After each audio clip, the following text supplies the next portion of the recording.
Fala pessoal, tudo bom? Aqui é o Rodrigo Vilela e hoje eu quero conversar com vocês sobre um clássico bem famoso chamado Cândido ou Otimismo, do Voltaire, que eu li nessa edição aqui da editora Penguin, com a Companhia das Letras, que conta com uma tradução feita por Mário Laranjeira. Antes de qualquer coisa, eu só queria pedir desculpas porque a minha voz ela não está muito legal hoje. Eu estava meio gripado nesses últimos dias. Na verdade, de uns tempos para cá eu tenho ficado doente com uma certa frequência, sabe? Então realmente é um problema para as gravações. Mas hoje não tem jeito, eu tive que realmente preparar esse conteúdo aqui para vocês. Então eu estou gravando com a voz que ela tá um pouquinho rouca, né? Então eu já peço desculpas antecipadamente. Voltando então agora para a resenha, esse livro aqui foi o meu primeiro contato com algum trabalho ficcional desse autor. E já dá para dizer que a experiência foi bem interessante, principalmente porque essa obra dialoga não apenas com o seu próprio tempo, mas também com algumas tendências do nosso. Cândido promove reflexões sobre justamente aquilo que encontramos no título, ou seja, a questão do otimismo, ou melhor, né, a questão de ser otimista num mundo cercado pelo caos. Essa obra diz muito da personalidade do seu autor, já que o francês Voltaire foi um filósofo iluminista extremamente crítico com relação às posturas do Estado e também da Igreja, aspecto que encontramos bastante ao longo da leitura.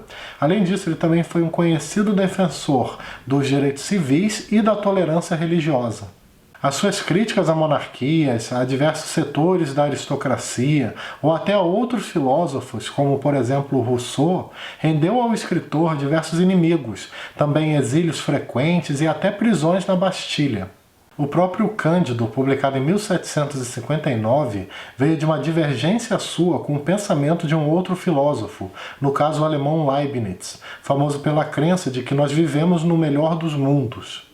Nessa leitura aqui, o Voltaire ele contrapõe completamente essa ideia. Ele nos apresenta um protagonista otimista que vivencia os mais terríveis acontecimentos, o que, claro, vai colocar à prova essa sua maneira de pensar. O livro começa da seguinte maneira, eu vou dar uma lidinha aqui rapidamente para vocês, olha só. Havia na Westfália, no castelo do Sr. Barão de Thundertentronckh, um jovem a quem a natureza tinha dado os mais suaves costumes. Sua fisionomia anunciava a sua alma. Tinha um juízo bastante reto, com a mente mais simples. Era, creio, por essa razão que o chamavam de Cândido.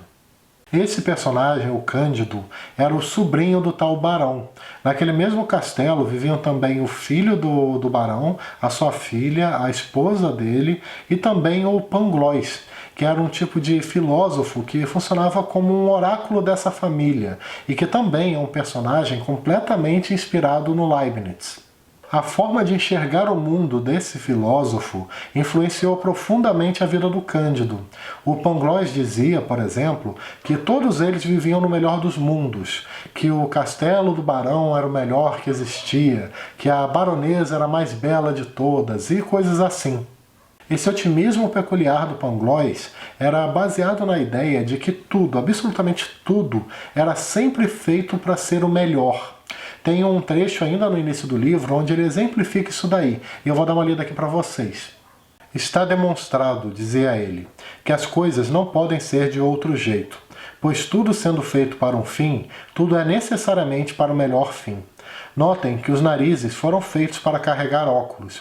As pernas foram visivelmente instituídas para usar calças, e nós temos calças. As pedras foram formadas para ser talhadas e para fazer castelos. Assim meu senhor tem um belíssimo castelo. O maior barão da província deve ser o mais bem alojado. E os porcos, sendo feitos para serem comidos, comemos porcos durante o ano todo. Por conseguinte, aqueles que afirmaram que tudo está bem, disseram uma bobagem. Era preciso dizer que tudo está o melhor. Além do Pangloss, um outro grande interesse do Cândido era na filha do barão, uma jovem de 17 anos chamada Cunegunda.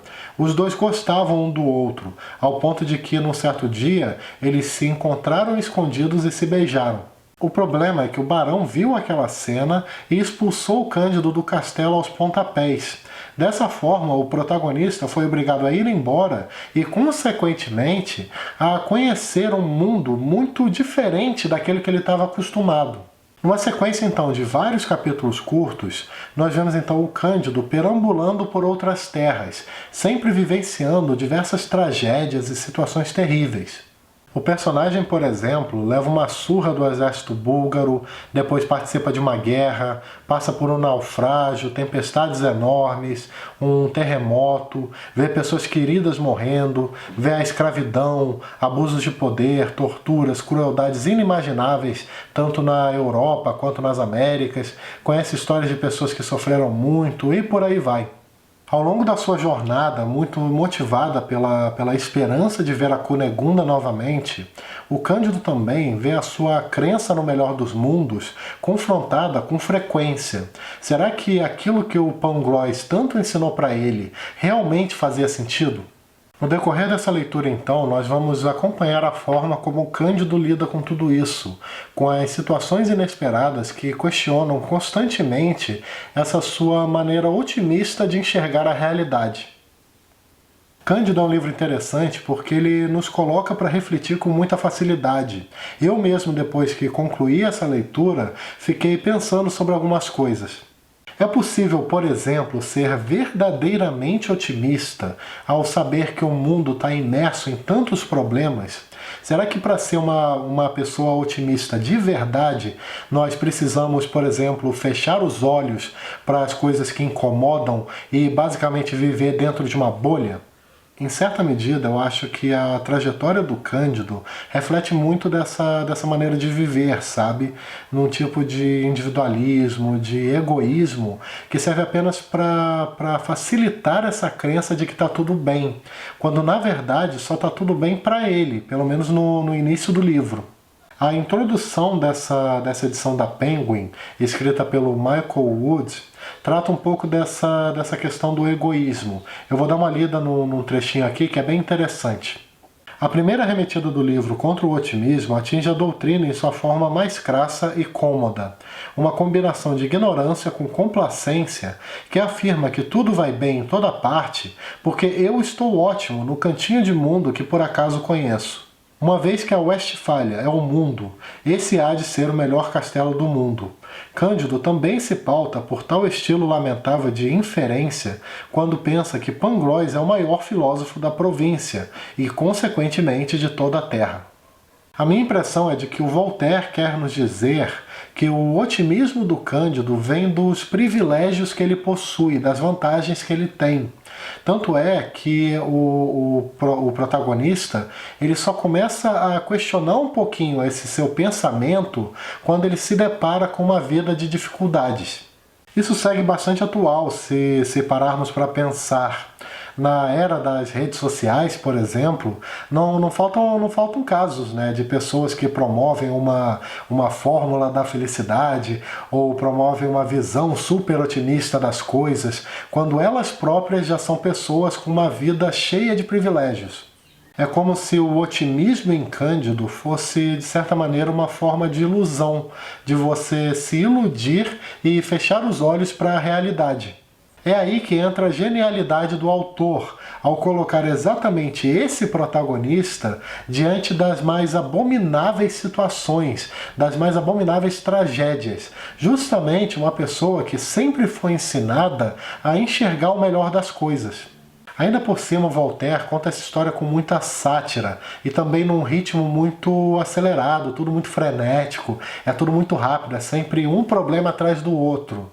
Isso faz, consequentemente, que o livro tenha uma espécie de humor ácido, que te faz querer tanto rir quanto chorar ao mesmo tempo. Podemos dizer também que Cândido é um livro que mostra muito da fragilidade, né? Da fragilidade da existência humana, de como as coisas mudam repentinamente, sem nenhum aviso, de forma inesperada, muitas vezes além das nossas forças. O incerto é algo muito presente aqui.